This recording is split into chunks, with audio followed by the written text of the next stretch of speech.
Welcome back, everyone, to another episode of Sisto Says, powered by Design 2147, a New York City building and code consulting firm.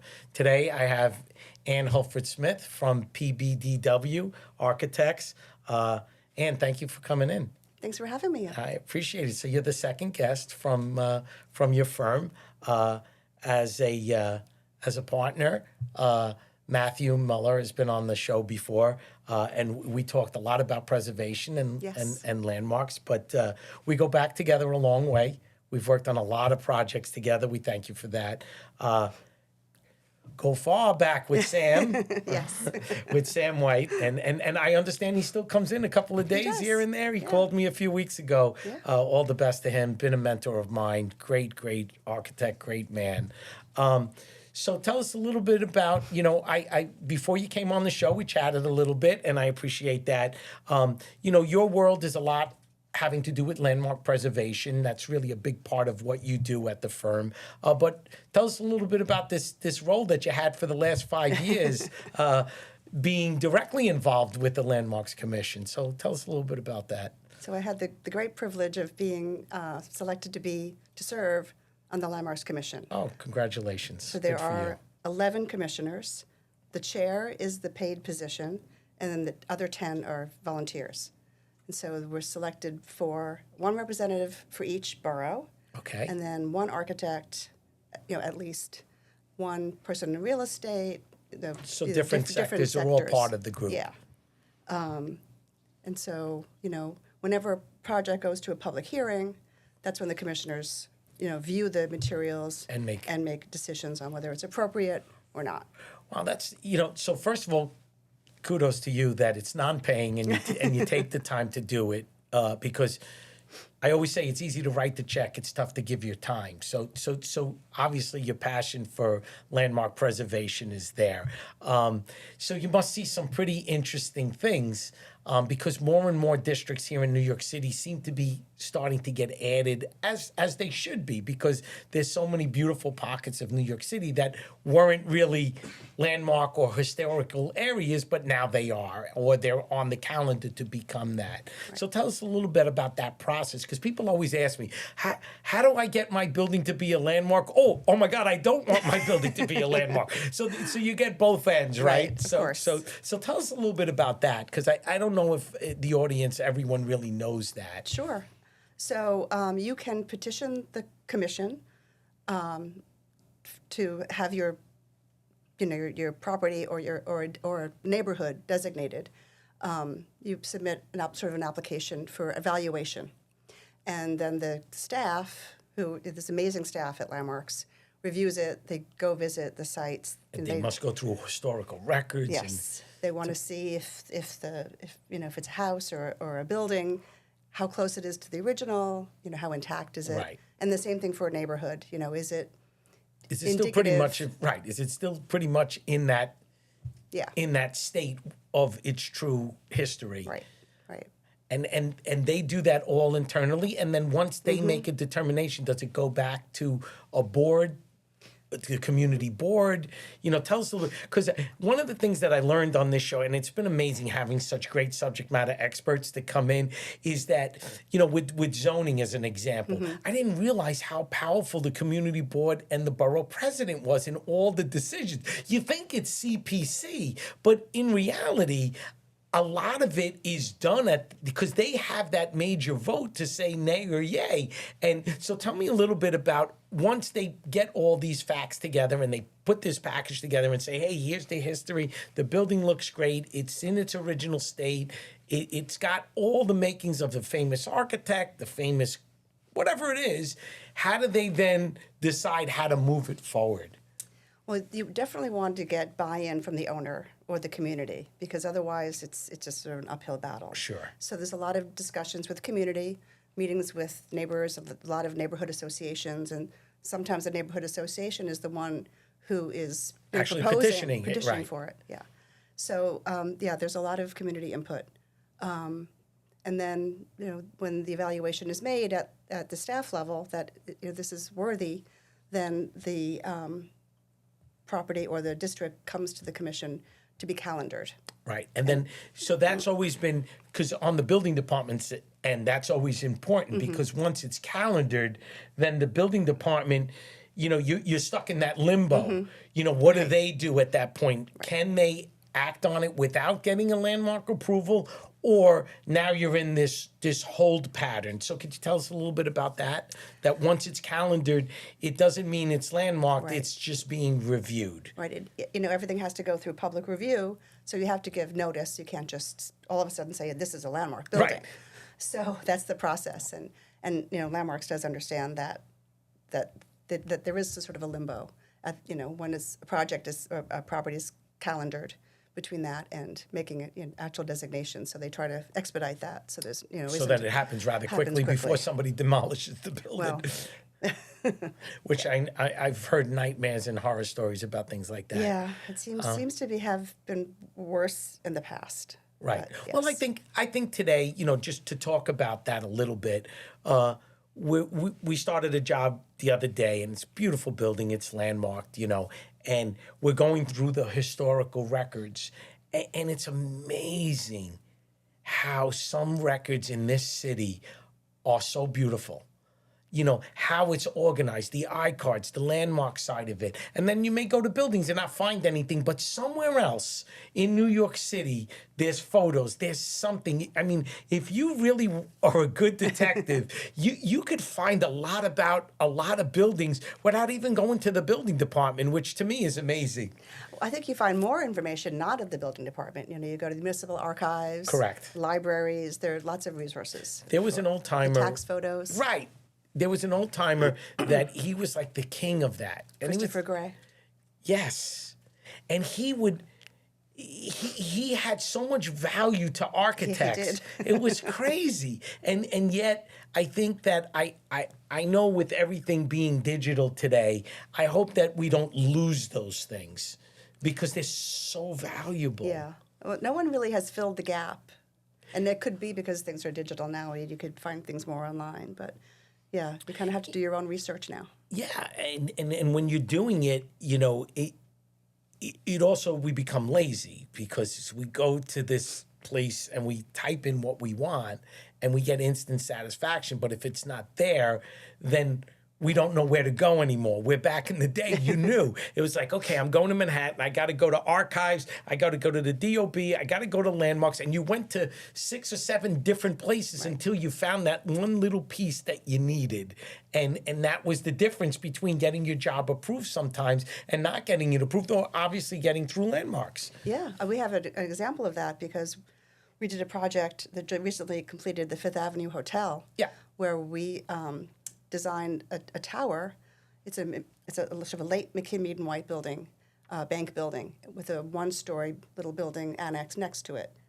And we proposed a tower because that you're allowed by zoning to build that.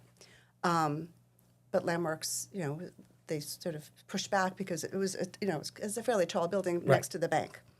We did research and we found an article published that showed the McKim-Eden White had a tower they had designed for that. That they site. never built. Never built. Amazing. So we got it approved. Wow. Yeah. See that? So you have to do research. Right. The power of networking, the power of people, right? Because if you didn't think of it, or someone didn't suggest it, you may have never found the photo. Right. So here we are, 2025, and we get this question a lot. Oh, I have this landmark building. Do I have to comply with Local Law 97? So I know that there's a lot of exemptions and things like that. I really don't want to get into the real, but from the landmarks preservation side, were they part of that analysis to understand, by doing certain things, how much it could affect the landmark building, and how do you put it in where you don't see the new air handler and you don't see this, and because those are challenges. I don't think that it was sort of considered the impact on landmarks.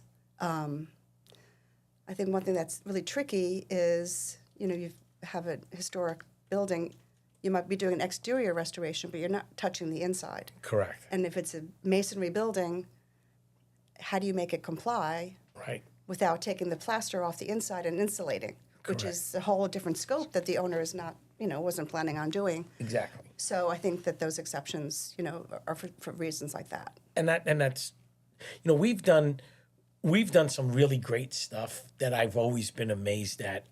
We did an interior landmark, and the building hasn't started construction. It's probably 15 years. And they took every single piece of it, labeled it, Oh, wow. moved it to a warehouse in New Jersey, and it's sitting there.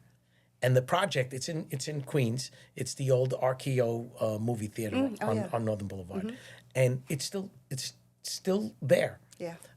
Another one we did was on West 42nd Street. We worked on the TSX hotel with the theater that got moved up. Our office worked on all of those reconsiderations with Yeah. landmarks. With us? Yes, of course.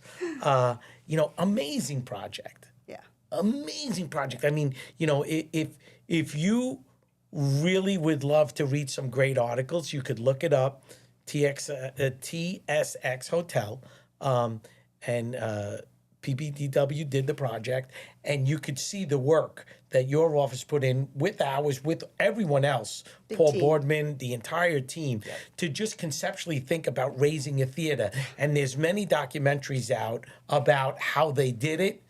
Incredible. Yeah. Truly, truly incredible, and a great finished product.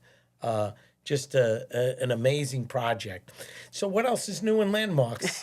now that you've done your 5 years, Yes. and you're itching to go back, I'm sure, because it was so much fun. It was fun. Tell me a little bit about what their vision is. I know you're on that side of it, but you also know kind of what the spirit of what they're looking to do. Sure. Even when I was there, there were a lot of landmarks and districts in Manhattan. So the commission's looking to expand that much more to other boroughs. So looking at neighborhoods that maybe had been overlooked before. So it's a lot of legwork for the staff to go Yeah. out and.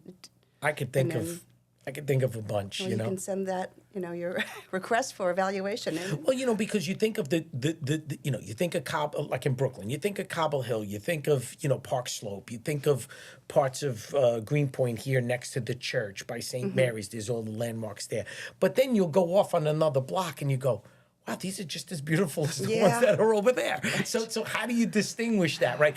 Queens, same thing. You go to Forest Hills, you got that part of it, right? But yet there's other parts of Queens that has some amazing buildings that no one would think that they're landmark, but hopefully they're getting calendared and the process will, continue to go forward. I'm always amazed that when we get a project from your office at the design portion of it, how much, as an architect, and one of the things we didn't talk about, let's circle back a second. I went to Brooklyn Tech, and then I went to City College.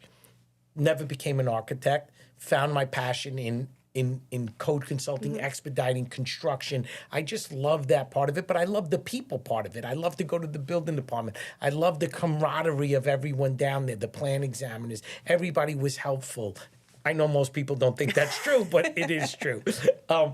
And we lived and we grew up I grew up in a Queens neighborhood, took the train to Brooklyn every day, an hour and a half to Brooklyn Tech. And I remember being at Brooklyn Tech with burnt out buildings all around me. And now they are amazing neighborhoods, beautiful buildings. I really don't like all the big buildings, but all those brownstones were just dilapidated, and the city found a way through partnerships to redo them. So you went to Pratt. I went to Pratt. So tell me a little bit about where you went to high school, how'd you end up at Pratt, and then how you ended up, because we usually do that at the beginning of the show. How did you, someone just doesn't wake up and go, hey, someday I really would like to design landmark buildings, right? Right. We say we want to be architects, but we find our way. It organically grows. So tell us a little bit about that. Well, I also grew up in Queens. I grew up in Forest Hills.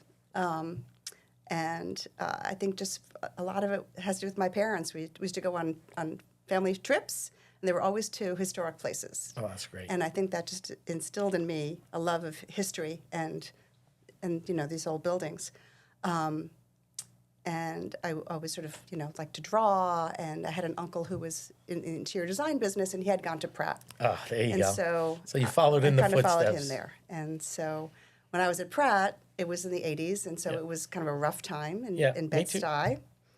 And there were a lot of burned out. Yeah, I was at Tech. boarded up. Yeah, I was at Tech, brownstones. not to give away our age, but I was at Tech from 79 to 83, and then I went to City from 83 to 87. Yeah, Same thing. I that's went from at the same time. one neighborhood to the other. Yeah. One was burnt out in Brooklyn, and one was burnt out, in Harlem there. Right, yeah. But again, you talk about historical district up by City College, same thing. Yes. So we, I don't remember what year it was, but obviously the Higgins Hall caught on fire, just a landmark building. Yep. And we worked on that. Pratt happens to be one of our clients, and we've done a lot of work there. I worked on all the townhouses that were the faculty faculty housing. They restored those about 10, 12 years ago. Working on East Hall right now, just all brick. Redid the whole courtyard outside. The boiler was underneath. We had to open it up, get the boiler out, get the new boiler in. So yeah, Pratt has a lot of history with landmark buildings. The bank that we really haven't used in a while, that building's been vacant, but that's a landmark, the old bank that's on the corner there when you first come in by the Cannon. It's a beautiful campus. It is. The library is really magnificent. It is. And you know what? They've done, we worked on we also did the Student Union building on the other side of Myrtle Avenue. Great job. They did the other building on the corner there. They've really changed. I just love the centerpiece of it. It's just got it's just everybody's hanging out and walking around. It's a big change from when I was there, and it was dangerous neighborhoods. Yeah. And you didn't stick around. You went home. You went through that little gate, and you went to Higgins, and you were like, "Oh my God, I hope I don't get beat up." Right. Exactly, we were the same way. So when you went to Pratt, you were just an undergrad in architecture, and then did you go on to do graduate work anywhere? I didn't. I had actually started. I did 2 years at FIT. Oh, okay. And so I did those 2 years, and I did my years at Pratt. So when at FIT, did you do interior design? Interior design. Yeah. So you got both ends. I got both. Yeah. So now comes the real juicy question. So you go to Pratt, go to FIT. Obviously, you go start working in the real world, like all of us. And how did the progression of becoming, in the landmark preservation world actually evolve? Because you don't just go to an office and say, "Hey, I'm right out of college. I want to do landmark preservation." There's a mentor. There's a person that puts you under their wings, and they guide you in the history of New York City, because that's really what it is. So I was really fortunate to have both Paul Byard and Charles Platt. Oh, wow. So you got the founders. Yes. And, they were my mentors. And I started out working on new construction at the firm. But there were a lot of preservation projects, a lot of landmarks projects. And I said, "I'd like to do that. Can I work on one of those?" And so eventually, as I sort of worked my way up, I started working on preservation projects. And you love the history part of it. And we had so many at the time that it was, And you like the history part of it. Yeah. Listen, I'll never forget when I went back to, when I was at City College, Norval White wrote the AIA guide. Yep. And I took his class. We all took it. And Norval was one to walk around the neighborhoods, but he knew every pub in town. And I remember just walking with him, and he never had a book in his hand. And he would walk by this and he'd say, "This is the skinniest, narrowest building in New York City. It was designed by so-and-so. It was built by so-and-so. It was here." He goes, and we're going to walk around the block. And he did this one, but this one is twice the size. And like, I couldn't believe that this man's brain, as a young architect in college, just absolutely knew so much about the history of Manhattan. It was probably one of my, we did a lot of things in college, but that class stood out. Yeah, that's amazing. Well, he wrote the book, so I guess he had the encyclopedic knowledge of the. It's a big honor if the AIA comes to you and says, write the book for New York City, right? Yes. So how many years have you been at Platt? 32. Most of my career. Yes, I could see you like change. Like me, 38. Well, when you find a good thing, you stick with it. Exactly. So here we are again, back in 2025. The market's changed a lot. You and I have worked on a lot of education buildings together. Yep. The private school has a lot of landmarks. We've worked on many where they need space. We're trying to fit it in. Yes. It's part of a master plan. A lot of community opposition, but yet they want the space. Kids need gyms. Kids need science centers. We need labs. The design of schools today is changing from what it used to be. Oh, yeah. So tell me a little bit about how your firm is adjusting to that, because a big thing that we keep hearing is we don't need more space, we just need flexible space. Right. And STEM space, so STEM labs. space. So it's very different. We're working right now for Regis. Yeah, we'll run that together. Yeah. I was just, that's funny that we bring that up. Gary sent me the drawings today. So as always, we always have the power of what we do together, right? Yes, absolutely. So same thing. So, historic landmark building. It's an interesting sort of donut shape building with an inner courtyard, which is very precious to them, but they also kind of constrains what they can do. And so we're looking at, moving. It's like a chess game, moving pieces around and working this fit and working that fit. But spaces, the way education is completely different now. Yeah, and it was funny before when they needed space, right, and they would just say, okay, we'll put an addition on the third floor. Now they're not looking for more square footage, but they're trying to reutilize what they have, because I think the enrollments are a little bit down. And if they don't have the stem cell, if they don't have the computer science area, they're not attracting the students. So it's tough because, we work with so many of the schools on the Upper East Side and the West Side, and they're all facing the same challenges. Enrollment's down. They're trying to change their model, and yet they have these historical buildings that have that old school headmaster like vibe to it.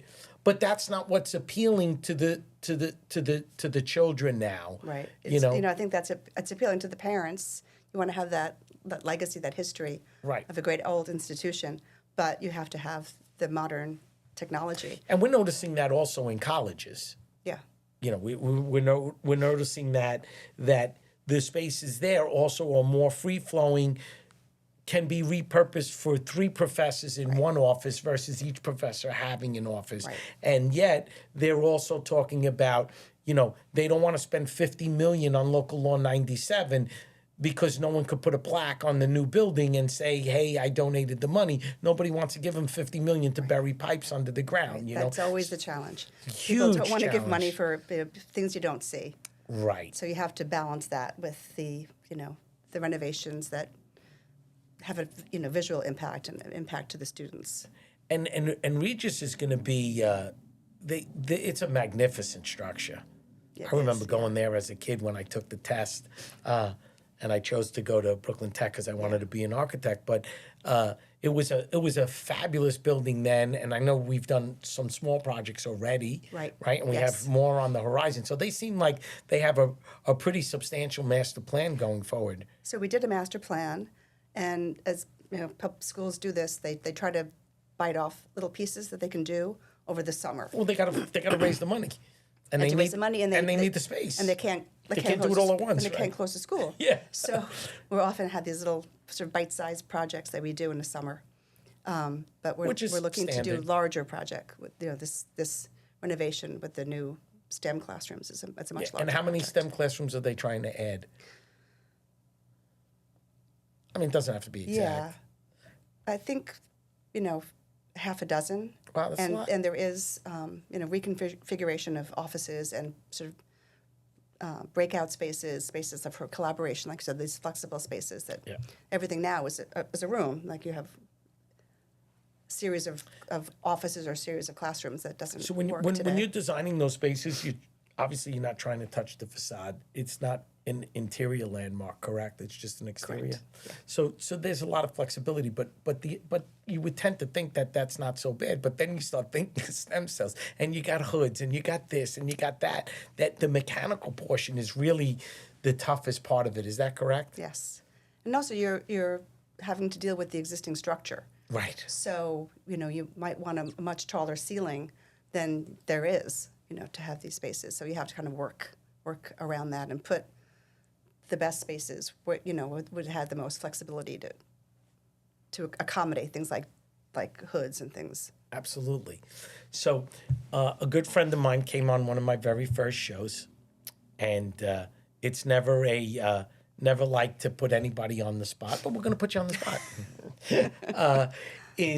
His name is Andrew Peters. He's from Curry and Brown. He does cost estimating. Okay. And when he first came on the show, I always found what he does to be truly amazing because he does what you do. Client comes to you and says, "Hey, we want to build 6 stems. How much is this going to cost?" And you go, "I don't know. What do you want to put in it?" And his job is to, before sometimes even pen is to paper, he has to take all this criteria. It's landmark. It's here. What did we spend before? How much do they want? How fast do they need it? What's the time? And he has to tell them roughly per square foot how much this is going to cost. And they got to go find the money for it. So sometimes they fundraise it. Sometimes they have it, whatever. But that's his job. And he always says that the windshield is bigger than the rearview mirror. He says his job is always to look forward, but he's got to kind of peek in that mirror to understand the past history to go forward. So I always ask a question. I always like one prediction from all of my guests that is in their world. And your world is landmarks.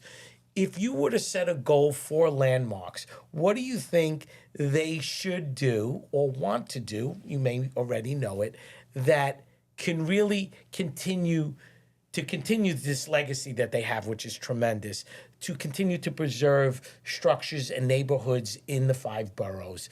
What do you think that projection should be, or path? I think that the future is in the outer boroughs and looking at neighborhoods that may have been overlooked in the past. Because Manhattan got all the... Manhattan, yeah. Well, Brooklyn Heights was the first historic district. Oh, So wow. it was not in That's Manhattan. great history. I need that. I thought I could have sworn it would have been the South Street Seaport. That would have been my guess. Yeah. But, New York, Manhattan did get the bulk most of it. attention. So I think now it's really time for the outer boroughs. And they're really making an effort to look at really diverse experiences of the people who lived in New York City. And, there's often not just, or a building might not have, really much architectural significance, but it has cultural significance. Right. So we did Louis Armstrong's house. Yes. Right. So that the perfect example. Right. It's just It's a modest house it's in Queens. Corona. Yeah. But Louis and Lucille lived there Right. their whole life, and it was very important in the neighborhood because a lot of musicians lived in the neighborhood because Louis lived there. Right. And they had a lot of parties and people, and it had a really big influence on the community. And so, So it's not just sometimes what it looks like, Right. but who lived there and why Yes. they lived there and what their contribution to that neighborhood is or that community. So sometimes we think of landmarks as, oh, they're just all pretty buildings. No. Yeah, to me, every building could be pretty, right? But but the history of it. So I think there's a lot of pockets like that. And one place that I think that has some of that is Staten Island. Yes, yes. Because it was an island. There was transportation, there was shipping, there was industry, and yet it's overlooked, I think, in a lot of ways. Queens, same thing. Yeah, I think you're and right. then the Bronx, too. And yeah, there are amazing neighborhoods in every borough. We actually, when I was on the commission, we designated the very southern tip of Staten Island was a Native American, very important ground for them. They lived there, they fished, and we designated as a archaeological site. Wow. So it's protected. That's awesome. But, these are places I never went to the southern tip of Staten Island before. Right. But again, you would think that over the years that would have, but yet here we are in 2018, 2020, someone says, wait a second, we missed this. We got to do something about this. And that's the beauty, to me, a lot about my show is about the power of people. And that's because someone had a voice, brought it to someone's attention and said, hey, we can do something about this. This building, this area should be landmarked. So I think, I think it's really important that people speak up to preserve our buildings and our architecture, because Absolutely. if you don't, it ends up in the dumpster Right. somewhere. And there's only so much that the commission can do with their staff. And they try to do as much as they can, but if the people in those neighborhoods see that something is perhaps at risk for development, and they want to protect that neighborhood, then they should really contact Landmarks. They should. And last question, because I don't want it to be political, but how much does the mayor's city of yes help preserve these buildings? Like what?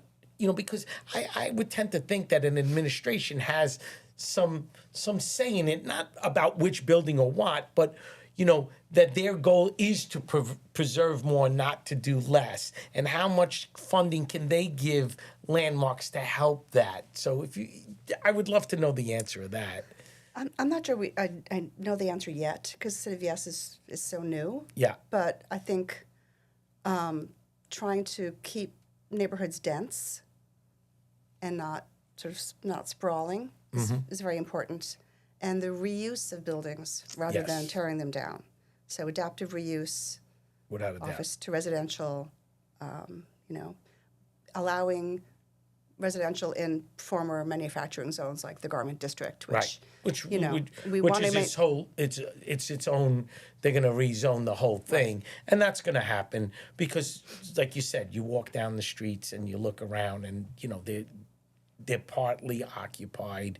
We have a housing crisis. We have to partner with the developers to help. They can't all be, luxury apartments. Right. And we also need to protect manufacturing by finding other locations for it in the city. So whether if moving it from there. Yeah. Well, that it's funny you bring that up, and we can end on this note that manufacturing square footage right now is at an incredible premium because we did it in Long Island City, we did it in the Bronx, we did it here in Williamsburg, we did it on all the waterfronts. You can't just keep taking it away because after a while you don't have any of it. And you want some manufacturing. Of course, people have to work. Yeah. People have to go to work somewhere. But this has been a great show. I love to talk about landmarks. I think we all, as architects, regardless of what sector you're in, we all have a role in preserving this beautiful city. Absolutely. And we need more people like you, Ann, that give up their personal time to help to preserve, not only working as an architect, but for you to take your personal time and go do it because it means so much to you is incredible. We need more people like you in the city. But thank you very much for coming in. It was a wonderful show. Thank you and so looking to much. having you back next year so you could tell us about all the new neighborhoods that became historical districts. I'd love to. It's been great. Thanks so much. Thank you.